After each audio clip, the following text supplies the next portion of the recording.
You really think you can handle this, old man? Captain Ryan Brooks' voice cut through the early morning heat of the flight line, sharp and incredulous, as the engines of the silent A-10 Warthog waited like a beast holding its breath. Ethan Walker stood a few feet away, hands resting lightly on the worn leather of his flight jacket, eyes scanning the aircraft with an almost imperceptible calm, not a muscle betraying irritation or surprise. Around him, the young pilots and maintenance crew shifted uneasily, whispers rising and falling, caught between amusement and doubt. "Go on, start her up," Ryan sneered, a smirk tugging at his lips, the kind that assumed victory before the first note of reality struck. Ethan's gaze never left the aircraft, pale blue eyes catching the reflections off the weathered fuselage, noting the slight shimmer of heat along the engine cowling, the faint vibration in the landing gear that suggested something off, something subtle no computer or manual could detect. A few airmen leaned forward, cameras in hand, ready to record what they assumed would be a farce. Others crossed their arms, waiting to witness embarrassment, their confidence echoing Ryan's own. Ethan took a slow step toward the cockpit, the soles of his scuffed leather boots crunching softly on the gravel, every movement deliberate, measured, a quiet counterpoint to the nervous energy around him. The sun glared off the wing, painting the nose of the jet in harsh light, and the wind carried the scent of jet fuel and hot tarmac. Ryan scoffed, shaking his head. "You know this isn't some museum prop, right? This is a live jet, not your Vietnam relics." Ethan did not respond, only adjusted the strap of his leather pouch slung at his side, the worn edges frayed from decades of use. Flashbacks flickered in the briefest of seconds. Desert heat, gunmetal glint, the hum of a rotor above, the echo of a younger colonel's voice calling his name through the chaos. Back in the present, Ethan's fingers brushed a panel near the engine intake, noting its unusual tension, a detail the technicians had dismissed hours ago. Airman Noah Parker, observing from the side, felt a sudden shift in the air, an unspoken weight, a quiet authority emanating from the veteran that made the usual bravado of the young pilots seem brittle. Ethan spoke at last, voice low and gravelly, calm, but carrying the weight of experience. "Let's see if she remembers me."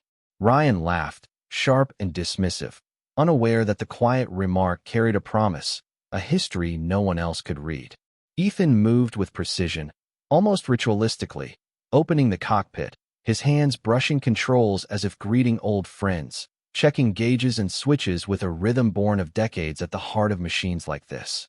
The younger men leaned closer, drawn despite themselves, sensing the presence of someone who had lived and breathed through far greater storms than the simulator drills and checklists of the present day. The engines remained silent for a moment longer, tension building, the air thick with anticipation, until Ethan paused, his eyes lifting to scan the flight line, not in search of applause but for acknowledgement of readiness. A subtle nod to himself, and a flick of the throttle. The A-10 shuddered, a low vibration running through its frame, then a growl, soft at first, then rising, resonant, asserting its presence. The crowd held its breath, the hum escalating, the heat haze rippling across the tarmac. Captain Ryan's confident smirk faltered, his eyes widening as the engines roared to life, a sound that filled the line, vibrating in the chest, commanding attention without a single word.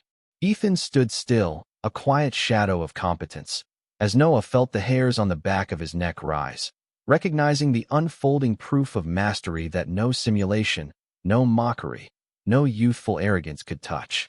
The lesson was already written in sound and presence. Experience, patience, and quiet knowledge can awaken power that even the boldest challenge cannot suppress. The roar rolled across the flight line and echoed against the distant hangars, but instead of celebration, what followed was confusion. Airmen looked at one another. Technicians stared at their tablets. The aircraft that had refused every command for nearly 12 hours was suddenly alive, its systems humming with quiet confidence, as if nothing had ever been wrong. Captain Ryan Brooks remained frozen beside the maintenance cart, his jaw tight, searching for an explanation that would protect his pride. There had to be one. There always was. Modern aircraft did not simply respond to luck.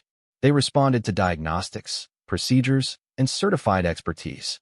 Yet every screen had insisted the aircraft was ready long before Ethan Walker touched it.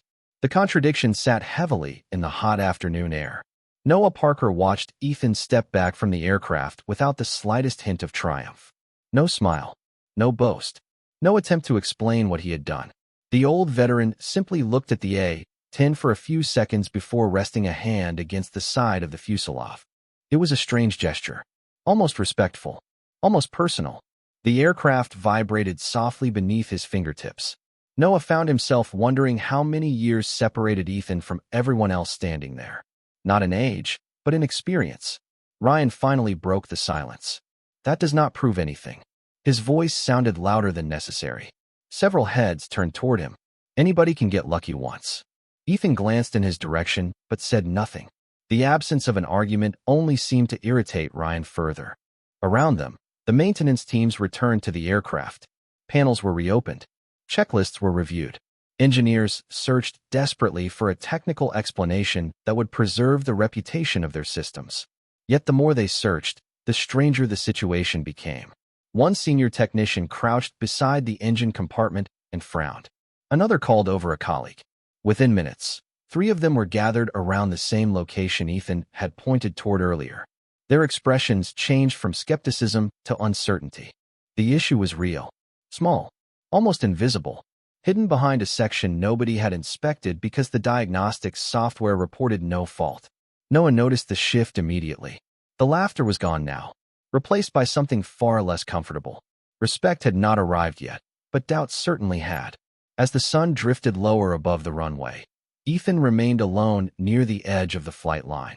He sat on a weathered maintenance crate and removed the old leather pouch from his jacket.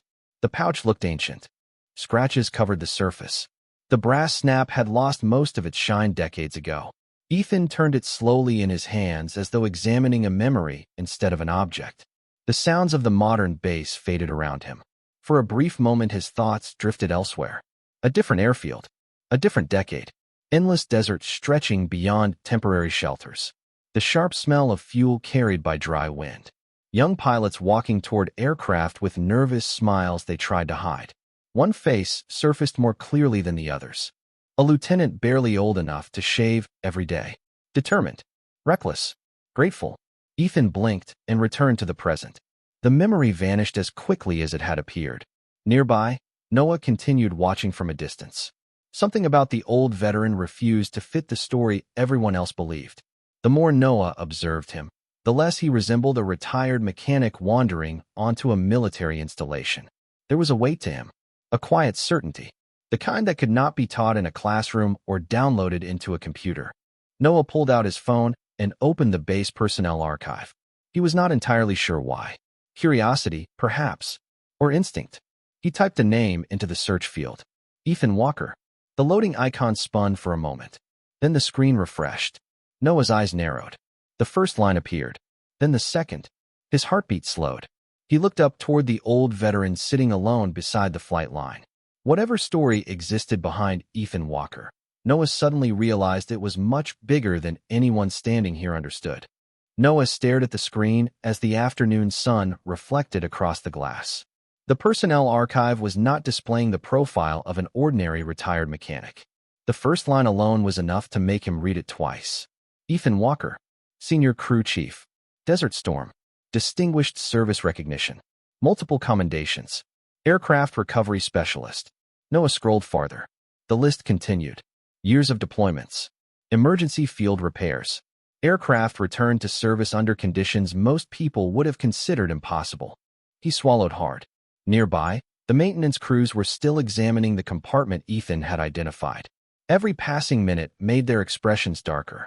One technician removed his headset and quietly shook his head. Another looked toward Ethan and then quickly looked away. The evidence was becoming impossible to ignore. Noah continued reading. Then he reached a section that made him stop completely. Attached to the record was a collection of historical photographs. Most were faded with age. Grainy images of aircraft parked beneath desert skies.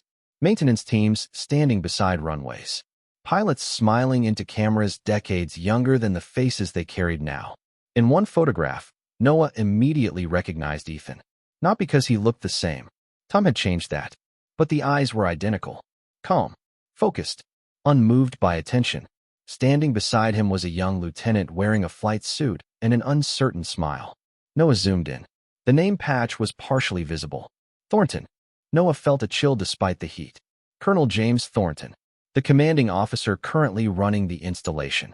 The same man scheduled to oversee the demonstration flight later that afternoon. Noah glanced across the flight line toward Ethan, who remained seated on the maintenance crate. The veteran appeared completely unaware of the discovery unfolding around him. Or perhaps he simply did not care. A gust of wind rolled across the runway, carrying dust and the distant hum of aircraft operations. Ethan adjusted the old leather pouch resting on his lap. His thumb brushed the worn brass snap again. For a brief moment his eyes drifted toward the horizon. The endless runway shimmered beneath the sunlight. The sight awakened another memory. Decades earlier, he had stood beside a young pilot preparing for a difficult mission.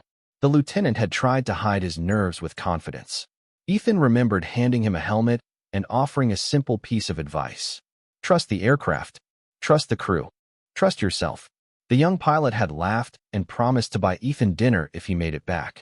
Ethan smiled faintly at the memory before the expression disappeared. Across the flight line, Captain Ryan Brooks was becoming increasingly uncomfortable. The technicians were no longer supporting his skepticism. They were asking questions. Quiet questions. Careful questions. Questions that suggested the old veteran had known something they had missed. Ryan hated the feeling. He hated the possibility that someone he had dismissed might actually deserve respect. Noah finally made a decision. He opened the command directory and searched for the executive office. His finger hovered over the call button for several seconds. Then he pressed it. The line connected almost immediately. A calm voice answered. Noah introduced himself and quickly explained what had happened. There was silence on the other end. Then he mentioned a single name. Ethan Walker. The response was immediate. The voice changed.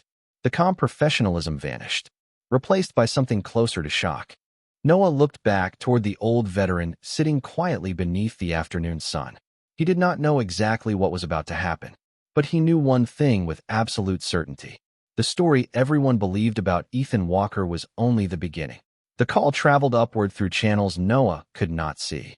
Offices, desks, secure phones, quiet conversations behind closed doors. Yet the effect was immediate. Less than 5 minutes after he ended the call, activity began shifting across the command building overlooking the runway. Staff members moved faster. Messages were relayed. Doors opened and closed. Something had changed. Noah could feel it. Out on the flight line, however, Ethan Walker remained exactly where he had been, seated on the weathered crate, hands resting on the old leather pouch. Watching the aircraft, the simplicity of it almost seemed impossible. While others searched for explanations, Ethan appeared perfectly content with silence. Captain Ryan Brooks noticed the growing attention and interpreted it differently. To him, the situation felt like a threat. Every minute that passed without a clear explanation chipped away at the certainty he had built around himself. He walked toward Ethan with the confident stride of someone determined to reclaim control. Several airmen stopped what they were doing and watched. Ryan folded his arms. "You enjoying this?" he asked. Ethan slowly looked up. "Enjoying what?" Ryan gestured toward the maintenance crews. "The attention. The mystery. Everybody acting like you performed some miracle." Ethan studied him for a moment. The veteran's expression remained calm. "I fixed a problem." Ryan laughed without humor. "Right? Because somehow decades-old instincts are better than modern systems." Ethan did not answer immediately. His eyes drifted toward the aircraft. The afternoon sun reflected along the gray fuselage. Heat waves danced above the concrete. Finally he spoke. "Machines tell stories." Ryan frowned. "What does that even mean?" Ethan rested a hand on the leather pouch. "Most people only listen to the computers. The computers tell you what should be happening. The machine tells you what is actually happening." Several technicians nearby exchanged glances. Ryan heard them. He hated hearing them. The uncertainty was spreading. "That sounds nice," he said sharply. "But this is not some old garage in the middle of nowhere." Ethan nodded. "You are right." Ryan waited for more. None came. The response somehow felt worse than an argument. Nearby, Noah continued monitoring the situation. His phone suddenly vibrated. An incoming message from the executive office appeared on the screen. It contained only one sentence. Keep him there. Noah stared at the words. Not keep him comfortable. Not ask him questions. Keep him there. The message carried urgency. Noah looked toward Ethan again. For the first time, he began to understand that whatever history surrounded the old veteran was not merely impressive. It mattered. Across the runway, another technician emerged from the inspection area carrying a maintenance report. He approached Ryan cautiously. "Sir," he said, "we verified the fault." Ryan's expression tightened, and the technician hesitated. He was right. The words landed harder than anyone expected. Several airmen looked away. Ryan said nothing. The technician continued. "The issue was hidden behind a sealed section. Diagnostics never flagged it. We would not have checked there." Silence followed. Wind swept across the tarmac, rattling loose equipment and fluttering flags near the operations building. Ethan remained seated, calm, unmoved, almost detached from the discussion unfolding around him. Then Noah noticed movement near the command building. A black staff vehicle had just pulled away from the entrance. It accelerated across the base road toward the flight line. Fast, much faster than normal protocol allowed. Noah felt his pulse quicken. Whoever was inside that vehicle was not coming for the aircraft. They were coming for Ethan Walker. The staff vehicle accelerated across the tarmac, kicking up small clouds of dust, and came to a stop just a few yards from Ethan Walker. The door opened with precision, and a tall figure stepped out, moving with a deliberate urgency that drew the attention of everyone nearby. Colonel James Thornton emerged, his crisp uniform reflecting the late afternoon sun, eyes scanning the flight line until they rested on the seated veteran. Ethan remained motionless, a calm presence amidst the rising tension. Noah Parker stepped aside, giving room as the colonel approached, his steps measured but purposeful. The hum of the A-10 engines filled the air, vibrating through the soles of boots and the concrete beneath. Yet even that could not drown the quiet authority radiating from the colonel. Ryan Brooks shifted uneasily, sensing the shift in the atmosphere, the invisible gravity that the older men carried. Thornton stopped a few feet from Ethan and looked directly at him, his gaze sharp and unwavering. "Walker," he said, voice low, carrying a weight that seemed to draw the wind into stillness. Ethan's pale blue eyes met the colonel's without a flicker of surprise. The gesture was simple, almost imperceptible, but it spoke volumes. The air around them felt heavier, charged with recognition and history that no one else could fully understand. Noah could see the subtle nods among the technicians, the way they straightened involuntarily, acknowledging the presence of someone whose authority did not need to be proven. Ryan's lips parted, an attempt at defiance caught mid-air as uncertainty seized him. The colonel extended a hand, not for a handshake, but to gently tap the leather pouch at Ethan's side. The sound of leather brushing against metal punctuated the moment.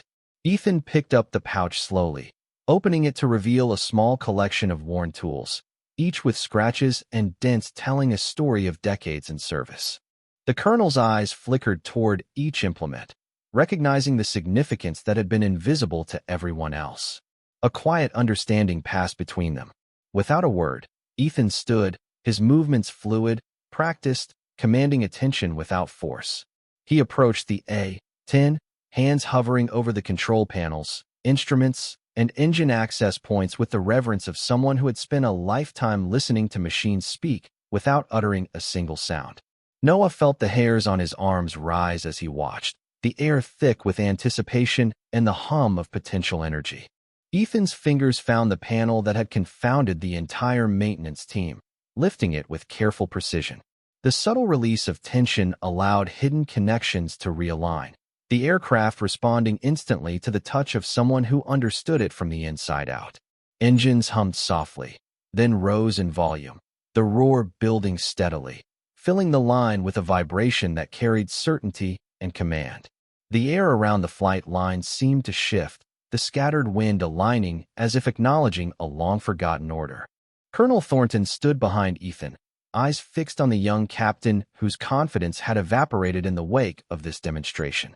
Ryan's expression flickered between disbelief and forced composure, his attempts at bravado rendered meaningless by the undeniable reality in front of him. Noah exhaled slowly, feeling the culmination of tension and history settle like dust on the concrete. The colonel's gaze softened ever so slightly, a silent acknowledgement of the skill and authority embodied in Ethan Walker. The veteran adjusted the throttle, and the A-10's engines roared fully alive, a sound that resonated not as a warning, but as confirmation, as proof that experience, patience, and quiet mastery held more power than all the simulations, manuals, and arrogance of the present day. The flight line stood still, every person absorbing the truth that had been revealed without a single speech or declaration. The lesson written in motion, sound, and presence, unshakable and absolute. The roar gradually settled into a steady rhythm, deep and confident, as the aircraft idled beneath the fading afternoon sun. Most of the technicians remained gathered around the maintenance area, but their attention was no longer on the machine. It was on Ethan Walker. For the first time all day, nobody seemed eager to speak. The usual noise of the flight line felt distant now, swallowed by a strange mixture of curiosity and respect. Ethan closed the engine panel and stepped back. His work was finished. To him, it had never been anything extraordinary. Just another problem. Just another machine asking the right person the right question. Colonel James Thornton remained where he stood, watching the veteran with an expression that was difficult to read. Noah Parker noticed it immediately. It was not the look of a commanding officer inspecting a civilian. It was something far more personal. Across the concrete, Captain Ryan Brooks struggled to regain his footing. The facts were becoming impossible to ignore, yet pride still fought against acceptance. He approached one of the senior technicians and lowered his voice. How could nobody catch that? The technician glanced toward Ethan before answering. Because nobody was looking there. Ryan frowned. Why? The technician hesitated. Because the manuals told us not to. The answer landed heavily. Ryan looked toward the aircraft, then toward Ethan, then back toward the aircraft. For the first time all afternoon, uncertainty replaced confidence. Nearby, Noah continued studying the archived records on his phone. New files had become available after the executive office reviewed his request. Training evaluations, historical maintenance reports, deployment summaries. Every page seemed to tell the same story. Ethan Walker had spent decades solving problems others could not even identify. Yet one file captured Noah's attention more than the rest. It contained a recommendation letter written more than 30 years earlier. The signature at the bottom was familiar. James Thornton. At the time, only a young lieutenant. Noah opened the document. The words were simple.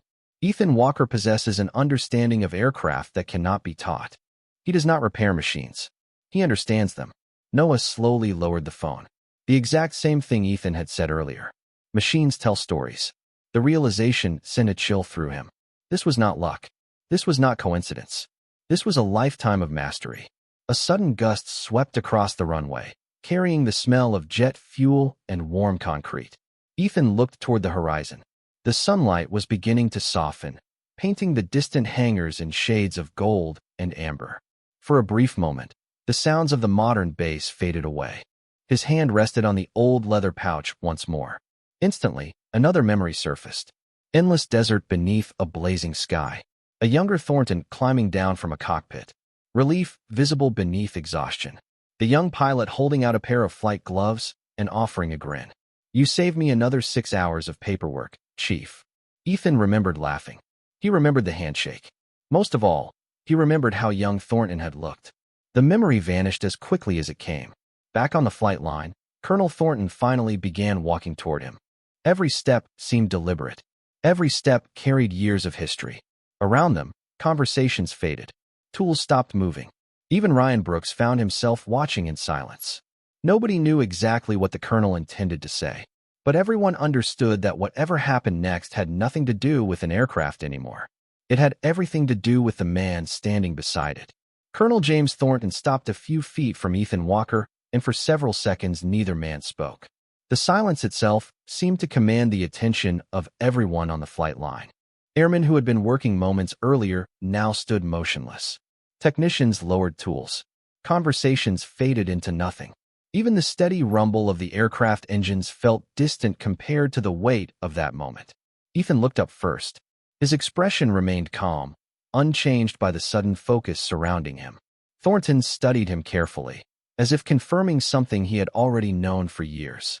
The afternoon sunlight reflected from the colonel's insignia, but it was his eyes that held the attention of everyone watching.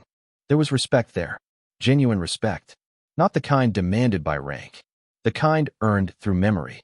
"It has been a long time, Chief," Thornton finally said. The words were simple, yet they landed with surprising force. Several people exchanged confused glances. Noah Parker felt his pulse quicken. Ryan Brooks frowned. The title caught everyone off guard. Ethan smiled faintly. It was the first real smile anyone had seen from him all day. "Long enough," he replied. Thornton nodded slowly. 34 years. Ethan looked toward the horizon. "Something like that." The colonel let out a quiet breath and glanced at the aircraft. "You are still listening to them better than the rest of us." A few technicians looked down at the concrete. None of them missed the meaning behind the remark. Thornton was not complimenting luck. He was acknowledging mastery. Ryan shifted uncomfortably. The narrative he had built throughout the day was falling apart piece by piece. The old veteran he had mocked was apparently someone the commanding officer knew personally. Worse, someone he respected. Noah noticed Thornton's gaze briefly drift toward the leather pouch. "You still carry it." Ethan looked down at the worn leather. His thumb brushed the brass snap. "Never found a reason not to." For a moment the years seemed to disappear. A younger version of Thornton surfaced in Ethan's memory. A nervous lieutenant climbing from a cockpit beneath a desert sunset. Wind whipping across an improvised runway. Flight crews rushing between aircraft. Thornton carrying a dented helmet beneath one arm and grinning like someone who had narrowly avoided a mountain of paperwork. "One day they are going to build a museum around you, Chief." Ethan remembered laughing at the idea. The memory faded.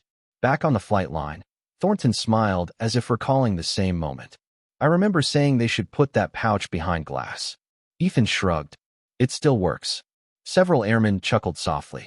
The tension eased, but only slightly. Ryan remained silent. He could feel the atmosphere changing around him. Respect was spreading through the crowd one person at a time. Not because anyone ordered it. Because they were beginning to understand who Ethan Walker really was. Thornton turned toward the gathered personnel. His expression became more formal, though the respect remained. "Some of you think you witnessed a repair today." He paused. "You did not." The group listened carefully. "You witnessed experience." The words settled heavily across the flight line. No dramatic speech followed. None was necessary. Thornton looked back toward Ethan. "I was hoping our paths would cross again someday." Ethan glanced at the aircraft and then back toward the colonel. "Looks like one of them made sure it happened." For the first time all afternoon, Thornton laughed. A genuine laugh. Around them, the sun continued sinking lower beyond the runway, casting long shadows across the concrete, while the people gathered there slowly realized they were standing in the presence of a man whose story was far from ordinary. Noah Parker stepped back slightly, letting the scene unfold with a sense of awe. The colonel's approach and silent acknowledgement of Ethan had already shifted the energy on the flight line, but the full realization was yet to settle in for the rest of the personnel. Captain Ryan Brooks remained near the maintenance cart, his hands clenched, eyes darting between the veteran and the colonel, struggling to reconcile the decades of assumed authority with the undeniable presence before him. Ethan Walker adjusted the strap of his leather pouch, lifting it just enough to catch the light, revealing a collection of meticulously maintained tools, each bearing the marks of a long career. The afternoon air carried the faint scent of oil and jet fuel, blending with the warmth of the sun on the tarmac, a sensory reminder of the environment Ethan had mastered long before most of these young airmen had been born. Noah glanced toward the A-10, now idling with a powerful hum that resonated through the soles of boots and concrete alike, a voice of mechanical authority that only Ethan could coax into life. The technicians exchanged quiet murmurs, acknowledging the impossible. The problem had been subtle, nearly invisible, yet perfectly aligned with Ethan's intuition and years of experience. The realization settled like dust across the line. Respect was being earned silently, in the recognition of skill rather than command. Ethan looked toward the horizon for a moment, letting the sun glint off the aircraft wings, and in that brief pause, a memory surfaced. A deployment decades earlier, a young Lieutenant Thornton stepping out of a cockpit, exhausted yet relieved, glancing toward Ethan with a mix of gratitude and wonder. The wind stirred dust across the runway, carrying the faint echoes of that day, of instructions given and followed with precision under pressure that would make the current scene pale by comparison. Ethan's thumb brushed the brass snap on the pouch again, a small, almost imperceptible gesture, yet one that carried the weight of years spent perfecting craft, ensuring machines operated where others had failed. Noah could feel the shift in the air, the collective acknowledgement that this man was not simply performing a task. He was demonstrating mastery, memory, and authority wrapped into one calm presence. The colonel's eyes met Ethan's briefly, a silent conversation without words, conveying decades of trust and respect forged in environments far removed from this modern base, yet immediately recognizable to anyone who understood the magnitude of skill involved. Ryan Brooks finally swallowed hard, a slow exhale escaping him, the realization that the assumptions he had clung to for confidence were fragile in the face of proven expertise settling heavily upon him. The hum of the A-10 continued, steady, deliberate, commanding attention without effort, as if the machine itself were reinforcing the truth.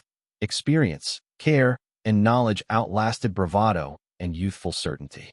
Noah felt the gravity of the moment, understanding that this demonstration was not merely a technical correction, but a subtle assertion of legacy, of lessons passed silently through decades, and of the quiet power that comes from mastering something others only think they understand. Every person present absorbed the truth in their own way. The veteran's calm, the colonel's acknowledgement, the attentive silence of the crew, and the living testimony of the aircraft's response. No speeches were necessary. No public recognition needed. The authority had been established, immutable and undeniable, resting in action, observation, and the steady hum of a machine now fully alive under the guidance of its rightful master. The sun was dipping low, casting long golden shadows across the flight line as Ethan Walker took a slow step back from the A-10, letting the aircraft hum steadily beneath the warmth of the fading afternoon light. Colonel James Thornton remained a few feet away, his gaze steady and approving, yet devoid of theatrics, as if the entire display of skill and history required no words to validate it. Noah Parker watched the subtle exchange, noticing the calm authority radiating from both men, an unspoken dialogue shaped by decades of shared experiences and mutual understanding. Captain Ryan Brooks, still standing near the maintenance cart, finally lowered his arms, the tension in his shoulders easing, replaced by the recognition that he had been witnessing something far beyond his comprehension. The technicians slowly gathered themselves, moving in silence, their earlier chatter replaced by a quiet respect, as if the hum of the engines now carried a lesson that could not be taught, only observed. Ethan adjusted the strap of his leather pouch, fingers brushing the worn brass snap, a simple gesture that seemed to anchor him to the present while carrying the weight of countless memories. Nights in distant deserts, endless hours ensuring every connection, every wire, every panel was as it should be, lives protected and missions completed without fanfare or acknowledgement. The wind stirred faint dust across the runway, carrying with it the smells of oil and warm concrete, blending with the low resonance of the engines in a chorus that spoke of experience, patience, and precision. Colonel Thornton's eyes briefly drifted toward the A-10, then back to Ethan, conveying an understanding that transcended titles or ranks, the quiet acknowledgement that some mastery could not be replicated or fully comprehended by those who had not lived it. Noah observed the reaction across the flight line, the ripple effect of respect and realization spreading silently among the airmen and staff, the weight of history settling into the moment without a single directive, a quiet affirmation of the veteran's lifelong dedication. Captain Ryan finally inhaled deeply, letting a measured exhale release the last of his disbelief, and with it, a grudging appreciation of the veteran before him. The lessons encoded not in manuals or checklists, but in instinct and years of disciplined observation. Ethan straightened, lifting his gaze toward the horizon, the sun catching the lines of his weathered face and pale blue eyes, reflecting a calmness forged through decades of challenges and solutions unseen by most. Colonel Thornton nodded once, subtly, as if acknowledging a story only he and Ethan fully understood, and then turned his attention to the personnel around him, a gentle signal that the demonstration had ended, that the lesson had been delivered through action and presence alone. The A-10 continued its steady hum, a living testament to the quiet mastery that had guided it back to life, resonating across the tarmac, leaving no doubt that skill, patience, and experience carried a force of their own, unspoken yet undeniable. Noah felt the weight of the moment linger, the realization that history, respect, and understanding had been quietly reclaimed in the afternoon sun, and that the flight line would never again regard Ethan Walker or the stories he embodied in the same way. The machines had spoken, the veteran had responded, and everyone present had witnessed the quiet reversal of authority, leaving the entire flight line in a state of reverent stillness, absorbing the truth that some skills, some lives, and some legacies are beyond question, beyond challenge, and beyond the fleeting judgments of youth.